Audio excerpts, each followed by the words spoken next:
Hello friends, मैं मुकेश वाडवाल एक बार फिर से अपने YouTube चैनल पर आप सबों का हार्दिक स्वागत और अभिनंदन करता हूँ। आज के इस क्लास में हम सब एक ऐसे विषय के बारे में बात करेंगे और शायद जब थंबनेल आपने देखा होगा तो इस टॉपिक को देखकर आपके मन में कई तरह की एक कौतूहल पैदा हुआ होगा, कई तरह की जिज्ञासा भरे सवाल मन में एक साथ दौड़ने लगे होंगे और उसके संबंध में जानकारी हासिल करने के लिए आपने बरबस ही इस वीडियो को संचालित करना उचित समझा होगा। लेकिन मैं आपको इस बात को बता दूं कि यह जो टॉपिक है वास्तव में इसके संबंध में सामान्य तौर पर डिस्कशन पब्लिक प्लेस में हम सब या अपने घरों में अपने सगे संबंधियों से बातचीत करने में हिचकते हो, लेकिन वास्तव में दुनिया बहुत कुछ बदल चुकी है, बहुत बदल चुकी है, बहुत बदलाव अभी आना बाकी है। और सामान्य तौर पे क्या होता है कि सामाजिक दृष्टिकोण से जिसे हम नैतिक समझते हैं, जिसे हम अनैतिक समझते हैं,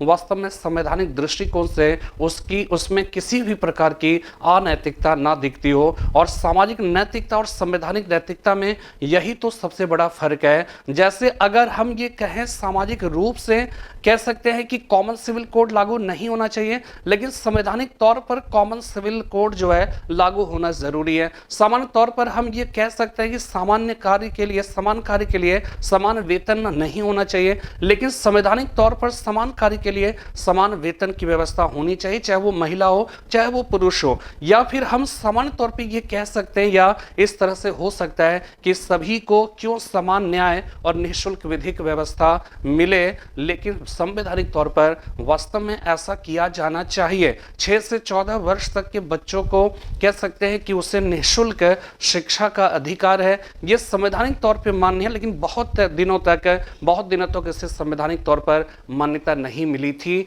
लेकिन जब कानून बना तो फिर उसे मान्यता मिली। तो इसी तरह से सामाजिक जीवन में डे टू डे लाइफ में प्रचलन में बहुत सारी ऐसी प्रथाएं होती है जो सामाजिक दृष्टिकोण से उसका चलन में ना होना ही जो है वो सही है और उससे सामाजिक रूप से अनैतिक माना जाता है। लेकिन फिर क्या होता है कि उसके संबंध में बहुत सारे आंदोलन होते हैं और आंदोलन के पश्चात फिर उसके लिए कवायदें प्रारंभ होती है उसको वैधानिक मान्यता देने की। और ऐसी ही एक कह सकते हैं सामाजिक जो प्रथा है वो प्रथा है समलैंगिकता का। और समलैंगिकता क्या है इसके बारे में आज के क्लास में हम डिस्कस करेंगे और बहुत सारी छोटी छोटी बातों की बात हम करेंगे इसके अंतर्गत है कि समलैंगिकता वास्तव में होता क्या है, किसको हम होमोसेक्सुअलिटी कहेंगे, किसको हम हेट्रोसेक्सुअलिटी कहेंगे, या फिर किसको हम ट्रांसजेंडर कहेंगे, किसको हम लेस्बियन कहते हैं, किसको गे कहते हैं, किसको जो है ट्रांसजेंडर कहते हैं, किसको हम सब जो है वो क्या है कि क्वीर कहकर पुकारते हैं। तो इस तरह की तमाम जो बातें हैं उसके संबंध में हम सब जिक्र करेंगे। क्या होमोसेक्सुअलिटी एक अप्राकृतिक जो है वो क्या है कि कॉन्सेप्ट है या फिर एक प्राकृतिक कॉन्सेप्ट है? तो विभिन्न लोगों का क्या ओपिनियन है, इसके लिए शशि थरूर ने किस तरह की कोशिशें की, सुप्रीम कोर्ट का जो फाइनल वर्डिक्ट है जो सितंबर 2018 में आया उसके बारे में क्या है, और विभिन्न जो जजेस हैं उन जजेस का जो ओपिनियंस है वो ओपिनियन क्या था, संविधान में वो कौन कौन से ऐसे प्रावधान है जो वास्तव में समलैंगिक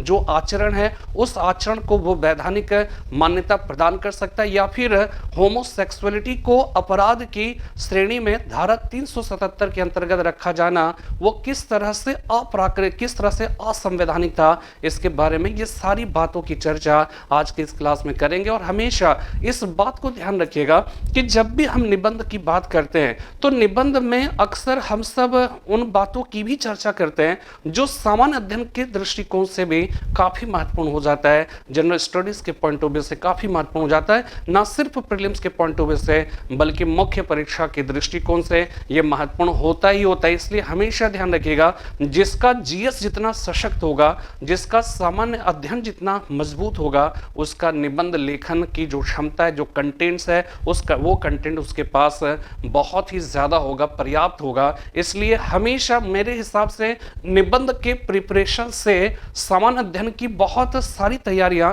की जा सकती है। ठीक है, तो ये है फिलहाल आज की इस क्लास में, और हमने बहुत कोशिश की, थोड़ा सा टाइम लगता है लेकिन हमने एक एक चीज का थोड़ा सा मतलब कह सकते हैं कि अगर आप माइन्यूटली लास्ट तक इसको जो है वॉच करेंगे तो आप देखिएगा इतनी सारी इंफॉर्मेशन, इतनी सारी जानकारियां आपको मिलेगी, और जो कि कॉम्पिटिटिव पॉइंट ऑफ व्यू से बहुत ही जरूरी है। ठीक है, तो चलिए यहां पे देखिए हमने ये लिखा है, ऐसे for all competitive exams also useful for general studies, समलैंगिकता, होमोसेक्सुअलिटी।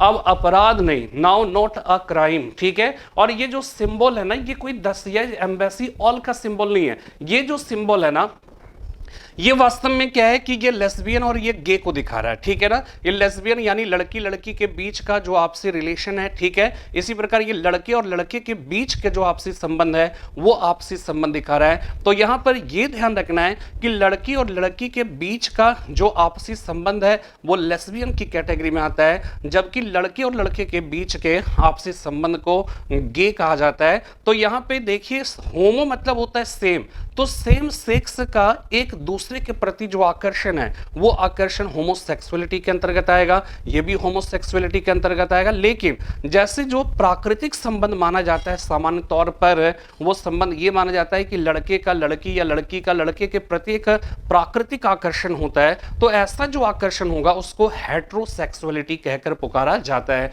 तो ये वास्तव में ये एलजीबीटी कम्युनिटी का एक प्रकार से आप ये कह सकते हो कि समलैंगिकता का एक प्रतीक चिन्ह है। ठीक है, इसके बाद ये सारी, अब यहां पे देखिए कि सबसे पहले एक एक चीज को मैंने बहुत ही प्यार से, बहुत ही मेहनत करके आपके लिए समझाया है कि यहां पे देखिए सबसे पहली बात, समलैंगिकता की बात करें, होमोसेक्सुअलिटी की बात करें, तो समलैंगिकता समान लिंग वाले व्यक्ति का एक दूसरे के प्रति भावनात्मक और अंतरंग शारीरिक आकर्षण को कहते हैं। ये ध्यान रखिएगा। ठीक है, कि अगर आपको कहीं पर भी जो है निबंध में लिखना हो, आपको सामान्य अध्ययन में लिखना हो, बस इतना और इतना ही वक्त रहता है आपके पास लिखने का, तो इतने छोटे छोटे टुकड़ों में सामान्य और संक्षिप्त अगर डेफिनेशन आप समझ लें तो आप बहुत आसानी से इसको एक्सप्लेन कर सकते हो। ठीक है, समलैंगिकता समान लिंग वाले व्यक्ति का एक दूसरे के प्रति भावनात्मक और अंतरंग शारीरिक आकर्षण को कहते हैं, और इस रिश्ते के विपरीत, ठीक है, इस रिश्ते में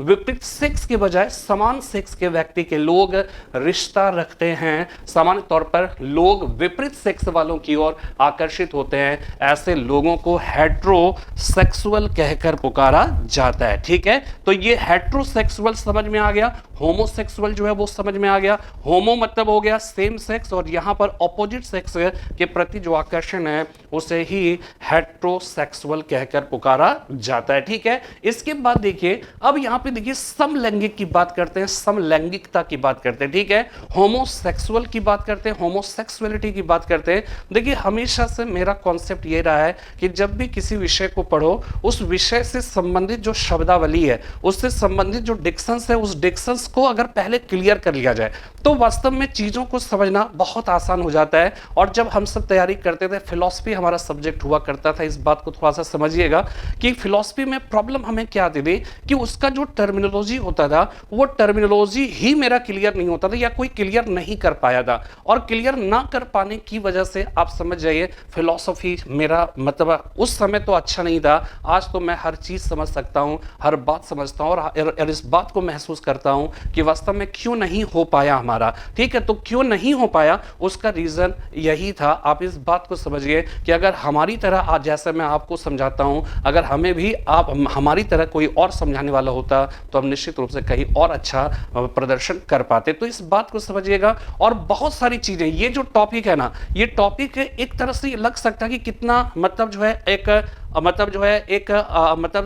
असामान्य टॉपिक है, लेकिन अब ये समझ लीजिए ये सारी चीजें हमारे सामाजिक जीवन का एक अभिन्न अंग बनने वाला है। जैसे लिव इन रिलेशनशिप एक सामान्य जो है वो क्या है कि अब घटना बनती जा रही है, एक सामान्य प्रथा बनती जा रही है, उसी तरह से होमोसेक्सुअलिटी को जैसे ही सुप्रीम कोर्ट ने उसको जो है अपराध की श्रेणी से बाहर निकाला, वैसे ही अब ये हमारे सामाजिक जीवन का एक अंग बनने वाला है। और भले ही ये 2-4 साल और लगे, 10 साल 20 साल, लेकिन ये कि बहुत सामान्य सी घटना होने वाली है। ठीक है, तो यहां पे देखिए, अब देखिए समलैंगिक और समलैंगिकता, होमोसेक्सुअल एंड होमोसेक्सुअलिटी का डेफिनेशन अगर देखा जाए तो कुछ मामलों में लैंगिक और भावनात्मक आकर्षण विपरीत लिंग के प्रति ना होकर समान लिंग के व्यक्ति की ओर होता है। समान लिंग के ऐसे के प्रति ऐसे ही आकर्षण और झुकाव को इसके पहले भी बताया क्या कहते हैं, समलैंगिकता कहा जाता है। और ऐसे झुकाव वाले व्यक्ति को समलैंगिक कहते हैं। तो समलैंगिकता क्या है, एक भाव है, और जो इस भाव से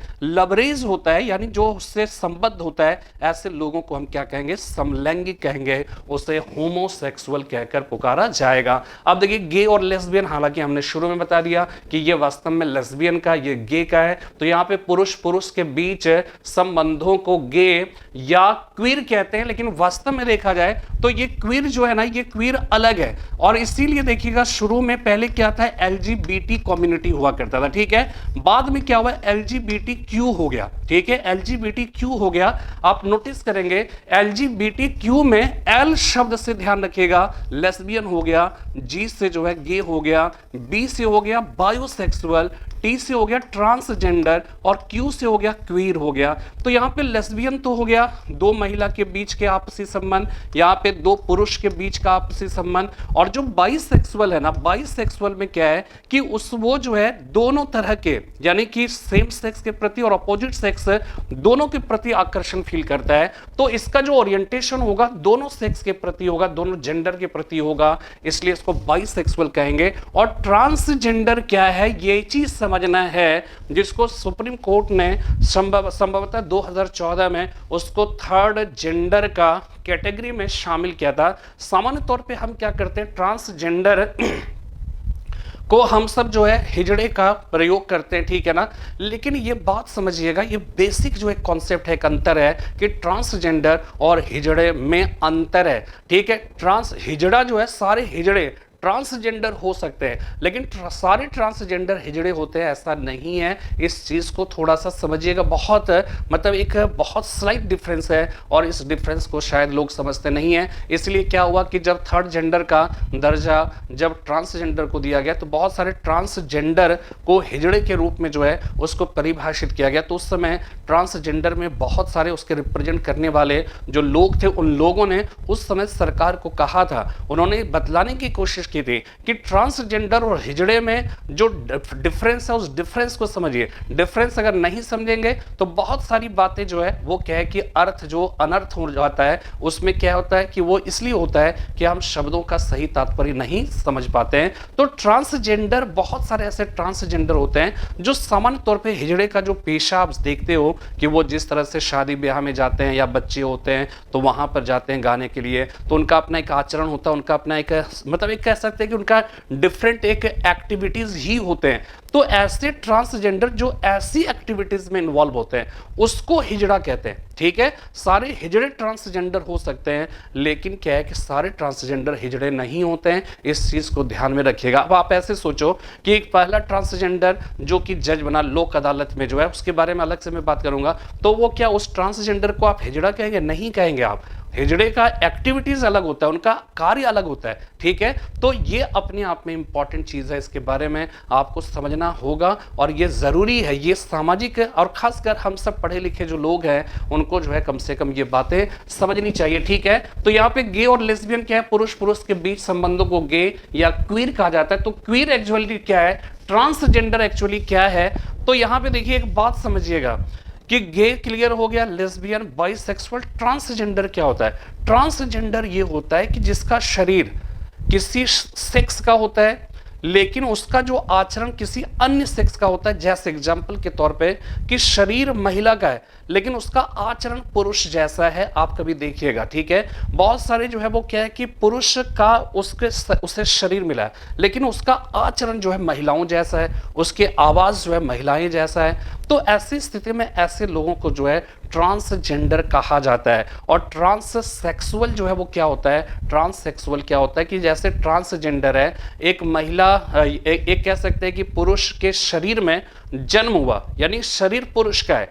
ठीक है, पुरुष के जो भी शारीरिक जो विशेषताएं होती है वो विशेषताएं हैं, लेकिन उसकी आचरण महिलाओं जैसा है। वो जब बड़ा हुआ तो उसको लगा कि अरे मेरा तो आचरण, मैं जो है पुरुष हूँ लेकिन मेरा आचरण महिलाओं जैसा है। तो बाद में उसने क्या किया कि मेडिकली जो है उसने अपने सेक्स में, अपने जेंडर में उसने मतलब जो है अप्राकृतिक रूप से, आप कह सकते हो साइंटिफिक रूप से उसने उसको क्या किया, परिवर्तन करा लिया। तो ऐसा ट्रांसजेंडर जो अपने जेंडर में उसने चेंजेस किया, अपनी जो है कह सकते हैं सेक्स में उसने परिवर्तन किया, उसी को ट्रांससेक्सुअल कहकर पुकारा जाता है। इस बात को भी ध्यान में रखना है, ठीक है। तो ये हो गया पुरुष पुरुष के बीच के संबंधों को गे या क्वीर कहा जाता है। लेकिन क्वीर अंतर है। अब क्या क्वीर है, अब क्वीर के बारे में समझिए।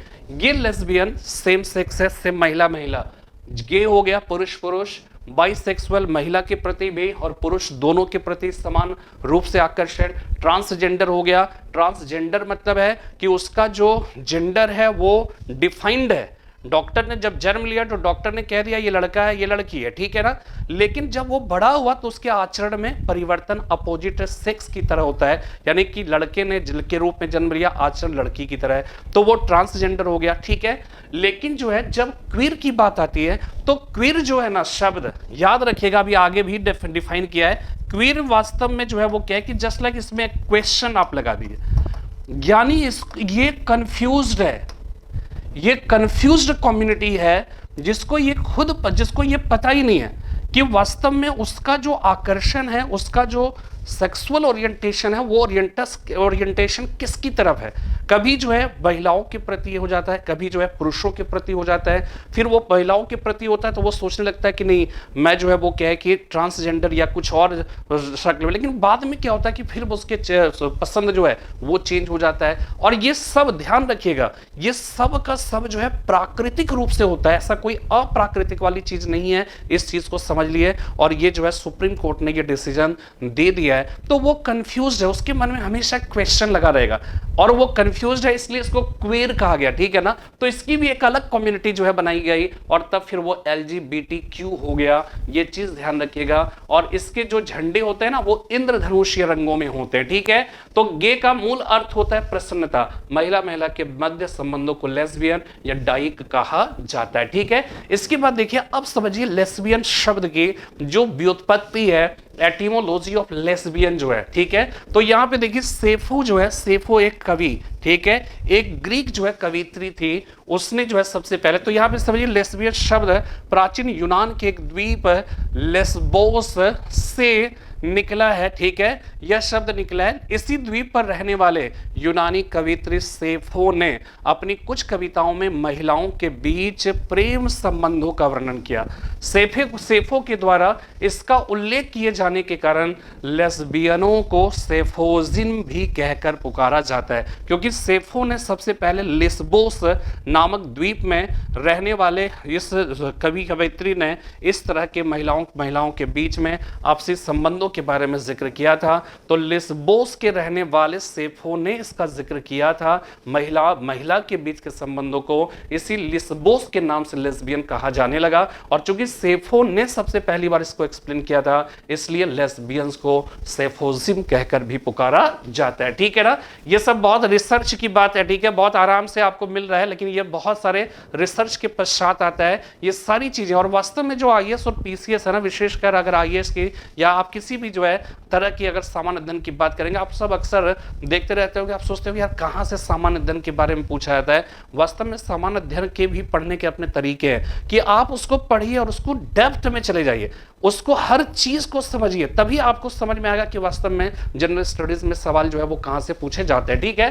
तो यहां पे देखिए आप बुच और फेम आप समझिएगा, ठीक है। ऐसा माना जाता है कि लेस्बियन जो पार्टनर्स में, ठीक है, दो लेडी होगी, ठीक है, दो लड़की है आपस में जो उसके रिलेशंस है, ठीक है। लेकिन इसमें क्या होगा कि हमेशा देखिएगा कि जो दो लड़की है उसमें से एक लड़की का जो गुण है वो गुण पुरुषोचित है, ठीक है, और दूसरे का स्त्रियोचित है। जो पुरुषोचित गुण होगी वाली लड़की होगी वो क्या है, छोटा बाल रखना पसंद करेगी, वो लड़कों का कपड़ा पहनना पसंद करेगी। लेकिन दूसरी जो लड़की है वो सामान्य तरह से रहेंगी, उसके जो बड़े बाल होंगे, लड़कियों सा आचरण होगा, लड़कियों के ड्रेस होंगे। तो यहाँ पे ये ध्यान रखिएगा कि लेस्बियंस में अगर एक जो पार्टनर होता है, अगर उसका पुरुषोचित आचरण है तो ऐसी लेस्बियन लड़की को जो है बुच कहा जाएगा। लेकिन जिसका आचरण लड़कियों जैसा है तो उसका आचरण वो क्या कहलाएगी, फेम कहलाएगी। तो ऐसा माना जाता है कि लेस्बियन पार्टनर्स में एक का हाव भाव पुरुष जैसा होगा, पुरुष जैसा होगा, जिसे बुच कहा जाता है। ठीक है,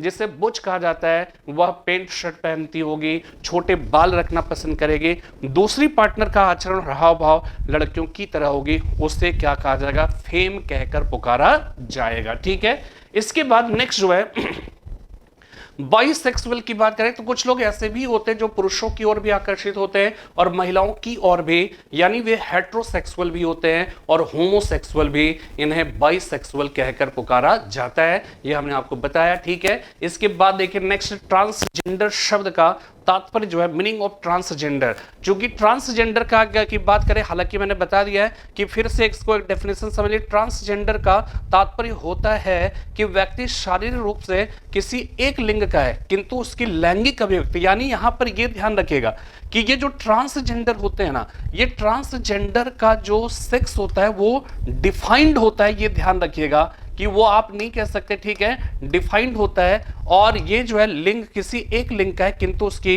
लैंगिक अभिव्यक्ति, यानी उसका जो सेक्सुअल ओरिएंटेशन होता है वो दूसरे लिंग की है। जैसे कोई व्यक्ति शारीरिक रूप से तो स्त्री है किंतु उसके हाव भाव और मानसिक स्थिति पुरुष वाली होती है, तो इसे ही ट्रांसजेंडर कहेंगे। या फिर शारीरिक रूप से जो पुरुष है किंतु उसके हाव भाव मानसिक स्थिति स्त्री वाली होती है, तो इसी को ट्रांसजेंडर कहकर पुकारा जाता है। अब समलैंगिकता के कारण की अगर हम बात करें, ठीक है, समलैंगिक आचरण का कारण क्या है। ठीक है, तो बहुत सारे लोगों ने कहा कि ये जो है अप्राकृतिक है। ऐसा कैसे हो सकता है, मतलब कि अगर कोई व्यक्ति जो है वो पैरों से चलता है और पैरों से चलता है उसके बाद वो सिर के बल चलने लगे, तो सिर के बल चलने वाले व्यक्ति को हम कहेंगे ये सामान्य मानव है, तो ये जो है वो क्या है कि वो गलत है।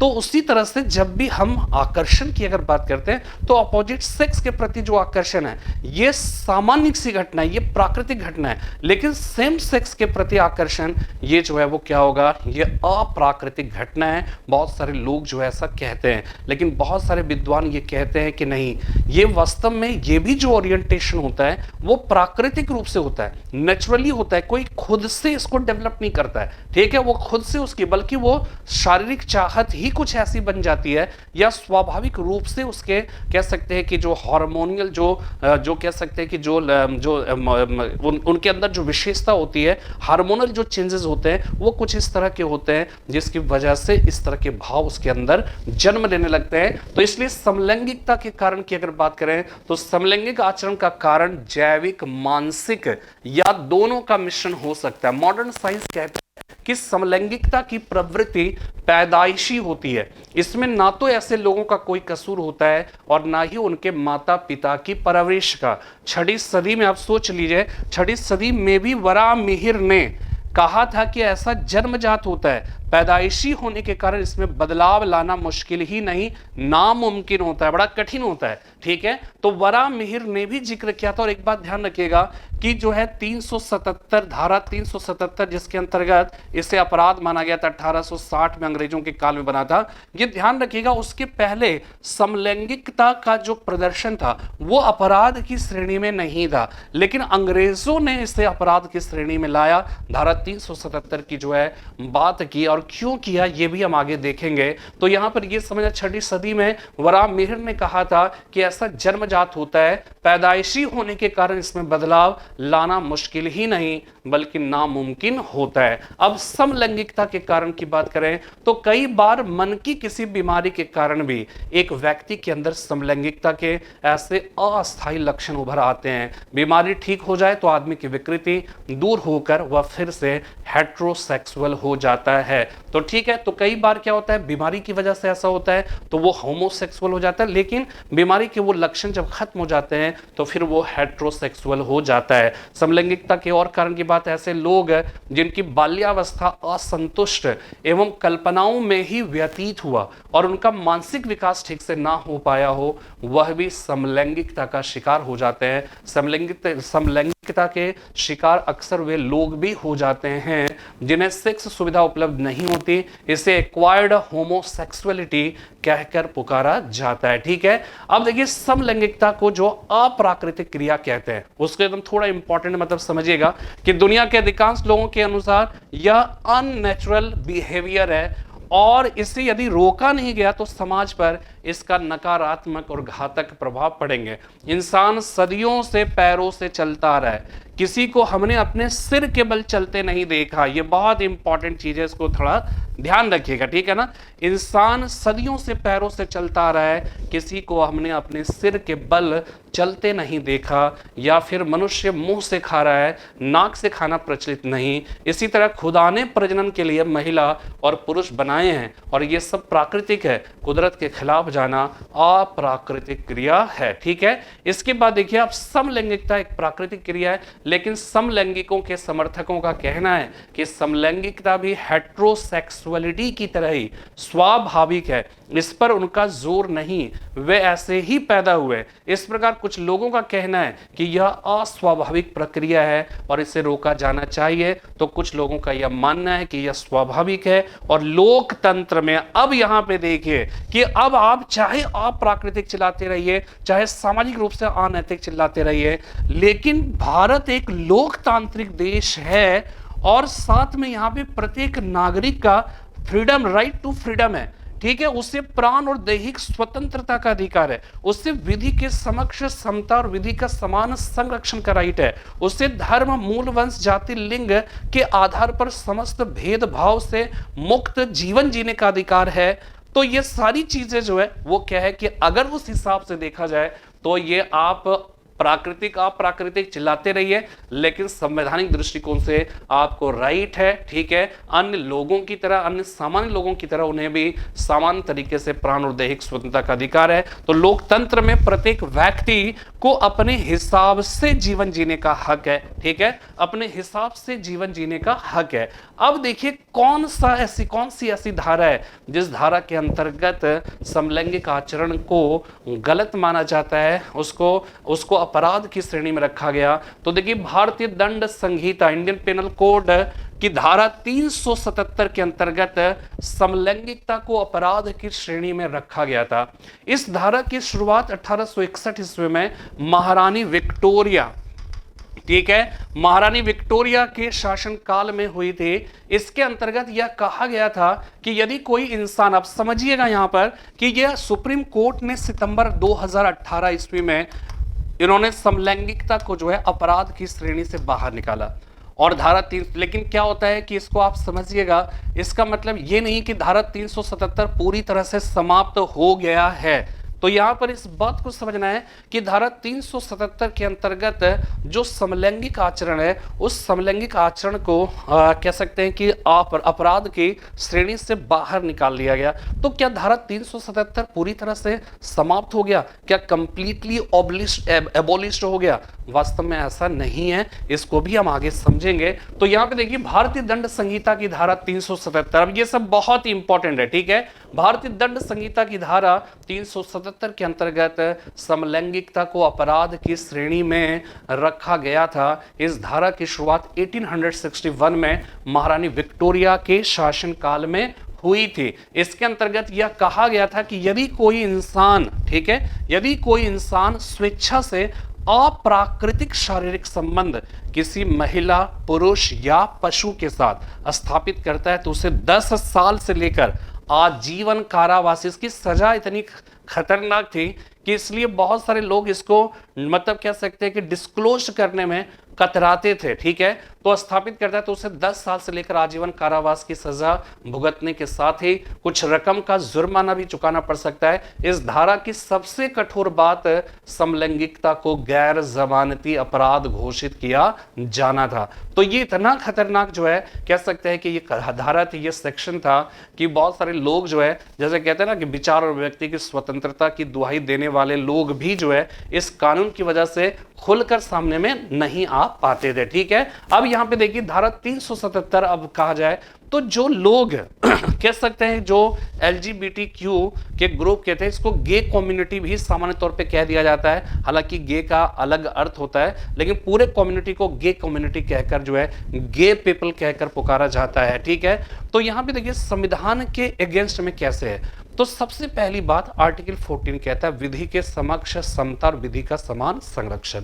आर्टिकल 15 कहता है लिंग के आधार पर किसी भी प्रकार के भेदभाव का निषेध करने की बात करता है। ठीक है, इसी प्रकार जो है आप देखिएगा आर्टिकल 21 जो है वो क्या करता है, वो कहता है प्राण और दैहिक स्वतंत्रता का अधिकार। आर्टिकल 19 का खंड 1 कहता है अभिव्यक्ति की स्वतंत्रता। ठीक है, जो फ्रीडम ऑफ एक्सप्रेशन है। तो वहां पर देखिए नाज फाउंडेशन जिसने इसके लिए संघर्ष किया, LGBT के पक्ष में संघर्ष बहुत सालों से किया। नाज फाउंडेशन जो कि LGBT के अधिकारों के लेकर कार्य करने वाली एक गैर सरकारी संस्था है, कि वकीलों ने दलील दी कि यह धारा संविधान के अनुच्छेद 21 जीने का अधिकार, अनुच्छेद 15 लिंग के आधार पर भेदभाव का निषेध की बात जिसमें की गई है।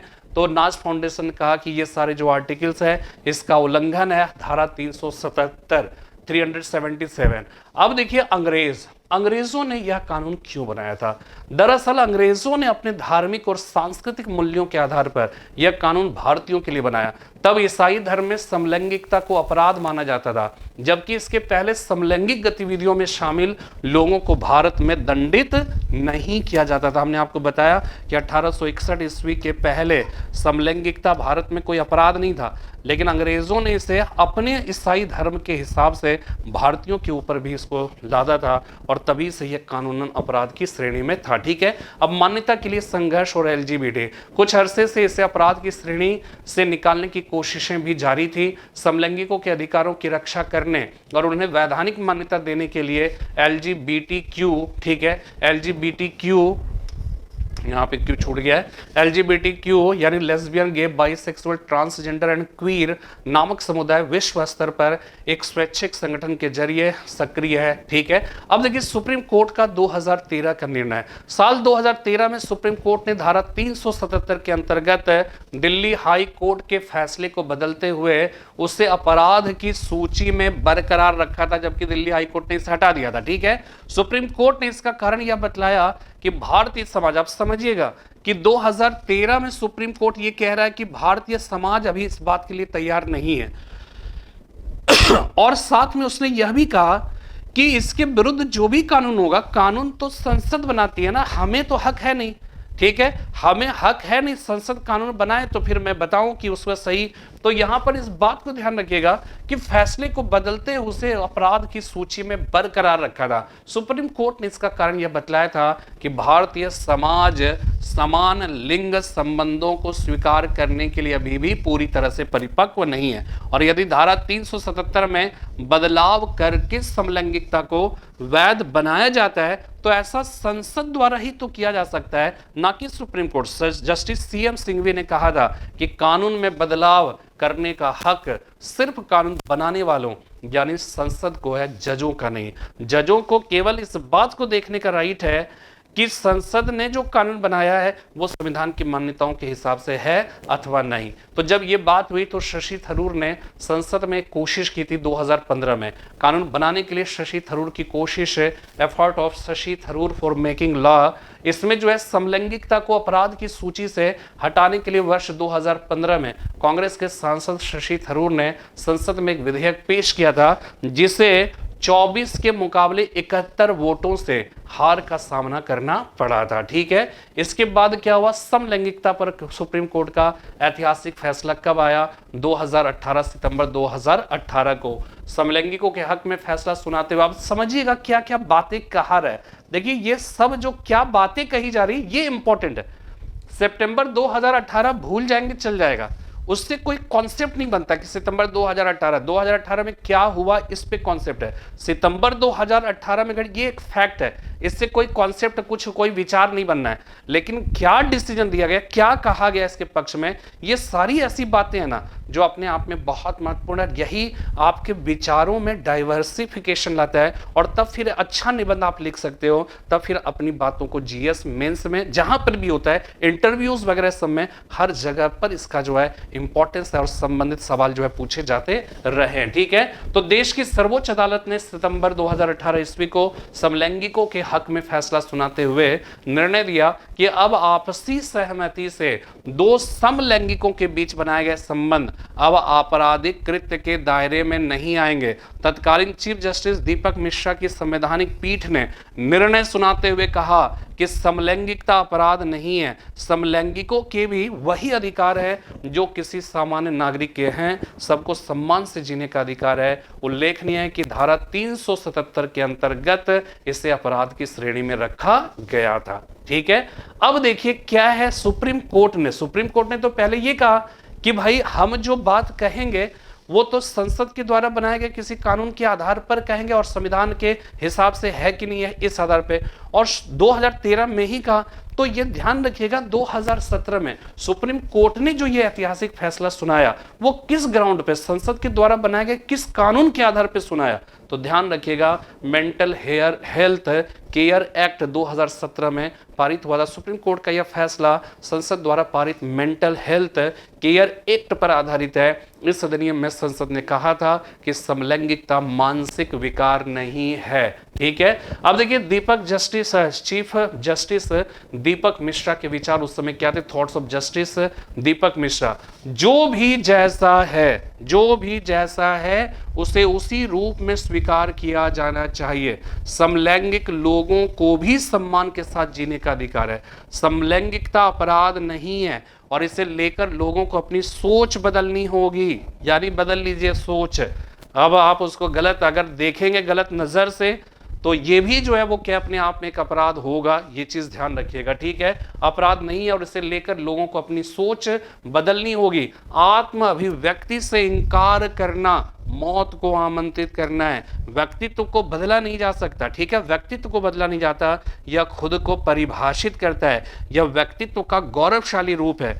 व्यक्ति देखिए नाम जो होता है ना, आप जो है मुकेश, रमेश, सुधा कुछ भी कहिए, तो वास्तव में ये नाम जो है ना वो तात्कालिक पहचान देता है, लेकिन उसकी पहचान हकीकत में वो कौन सी पहचान होती है, उसकी जो वास्तविक पहचान होती है उसका अपना जो व्यक्तित्व होता है। इसलिए शेक्सपियर ने कहा था what is in the name. ठीक है, यानी नाम में क्या रखा है, मेन तुम्हारा जो पहचान तुम्हारी है वो तुम्हारे व्यक्तित्व की है। ठीक है, और व्यक्तित्व जो है वो अगर समलैंगिकों की बात करें तो समलैंगिकों का व्यक्तित्व वैसा ही व्यक्तित्व है, तो और वही उसकी वास्तविक पहचान है। तो जब वही उसकी वास्तविक पहचान है तो उस पहचान को समाप्त करने वाला कोई भी अगर कानून होगा जो उसकी उस स्वाभाविक जो पहचान है उसको अगर कानून उसको अपराध की श्रेणी में रखता है तो उसके अपराध की श्रेणी में क्यों रखा गया, उसको हटना चाहिए। इससे कहीं ना कहीं इसीलिए यहाँ पे लिखा गया कि वास्तव में व्यक्तित्व को बदला नहीं जा सकता, या खुद को परिभाषित करता है। यही जो व्यक्तित्व होता है वास्तव में वो उस व्यक्ति के संबंध में परिभाषित करता है। इसलिए कभी देखिएगा इसको आप कहोगे कि कैसे ऐसा, इसको और जो है इसको अगर एग्जाम्पल से समझिए तो किसी व्यक्ति को नोबेल पुरस्कार मिला, किसी व्यक्ति को भारत रत्न मिला, तो भारत रत्न उस व्यक्ति को नहीं मिलता, उसके व्यक्तित्व को मिलता है। उसकी वजह से जो उनकी पहचान बनी, उनके जो एक्टिविटीज हैं उनकी वजह से उनके पहचान जो बने, उस वजह से। तो प्राइज जो पुरस्कार है भारत रत्न है, नोबेल पुरस्कार, वो व्यक्ति को तो मिलता है लेकिन व्यक्ति के व्यक्तित्व की वजह से, उसने जो अचीवमेंट हासिल किया, जो उसने योगदान दिया, उसकी वजह से उसकी जो व्यक्तित्व है उसी की पहचान। जैसे शेक्सपियर ने नाम में क्या रखा है, ये हमने लिखा what is in name. William Shakespeare ने कहा था कि नाम में क्या है, वास्तव में इसका मतलब था कि जो मायने रखता है वह गुण और मौलिक विशेषता। ये बहुत ही महत्वपूर्ण चीज है, ये ध्यान रखिएगा कि यहां पर हमने इसलिए लिख दिया, कोई जरूरी नहीं है कि ये आप समझिए यहीं पे इस्तेमाल, इसकी ये सब ऐसी चीजें ना जिसको कई जगह पे इस्तेमाल कर सकते हैं। अगर आपके पास कहते हैं ना निगाहें हो तो पत्थर भी बोला करती है, अगर आपके पास समझदारी है, मैंने तो ये बताया यहाँ पर इस प्रसंग में, लेकिन इसका कई जगह पे इस्तेमाल हो सकता है, ये हमने आपको हर बार बताया। और नाम में क्या रखा है, William Shakespeare, what is in a name, William Shakespeare ने कहा था, शेक्सपियर ने कहा था कि नाम में क्या है, वास्तव में इसका मतलब था कि जो मायने रखता है वह गुण और मौलिक विशेषताएं हैं, ना कि किसी व्यक्ति को क्या जाता है, ना कि किसी व्यक्ति को क्या कहा जाता है। ठीक है, नाम व्यक्ति की पहचान का एक सुविधाजनक तरीका हो सकता है, लेकिन उसके गुण ही उसकी पहचान है। ठीक है, नाम व्यक्ति की पहचान का एक सुविधाजनक तरीका हो सकता है। ठीक है, एक सुविधाजनक तरीका हो सकता है, लेकिन उसके गुण ही उसकी पहचान है। इस चीज को ध्यान रखिएगा। अब देखिए सुप्रीम कोर्ट के निर्णय की महत्वपूर्ण बातें, अदालत ने लैंगिक रुझानों को जैविक घटना और स्वाभाविक बतलाते हुए कहा कि इस आधार पर किसी भी तरह के भेदभाव से मौलिक अधिकारों का हनन होता है। इससे अनुच्छेद 14, अनुच्छेद 15, अनुच्छेद 19, अनुच्छेद 21 में प्रदत्त अधिकारों का हनन होता है। संवैधानिक नैतिकता को सामाजिक नैतिकता, बहुत ही महत्वपूर्ण है। और ये देखिए, ये ध्यान रखिएगा, ये जीएस 4th पेपर है ना जिसमें एथिक्स की बात की गई है, वहां पर एक बार देखिएगा सवाल पूछा गया था संवैधानिक नैतिकता क्या होती है। ठीक है, तो वहां पे देखिए संवैधानिक नैतिकता को सामाजिक नैतिकता की वेदी पर शहीद नहीं किया जा सकता।